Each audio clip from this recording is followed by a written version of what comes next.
नमस्ते प्रणाम। हम किरण शर्मा, हम मंजू शर्मा अपना यूट्यूब चैनल पर सब गोटन के स्वागत करै छी। नमस्ते प्रणाम, सब दीदी भाई जी के प्रणाम, सब यूट्यूब फैमिली के प्रणाम, जते दाई माई चाची दीदी भैया सब गोटन के प्रणाम करै छी।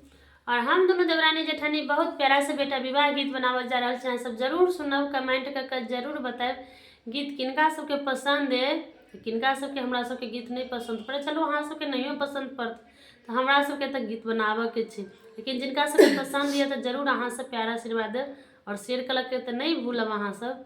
और अहाँ सबके गाँव में केहन मौसम है जरूर कमेंट बॉक्स में लिखब। हमरा सबके गाँव में तो देख कते ठंडी छै एखन, रजाई आ स्वेटर तक कखनो 24 घंटा में कखनो खोले नहीं छै कोई, अते ठंडी पड़ रहा है। बहुत प्यारा से गीत जखन बेटा विदाह होइ छथिन घर सब विवाह गीत ससुराल जाय छथिन विवाह कर गोसाई गोर लाग कर तखन के गीत छै। बहुत सुंदर गीत छै, सब जरूर सुनो, जरूर कमेंट करो।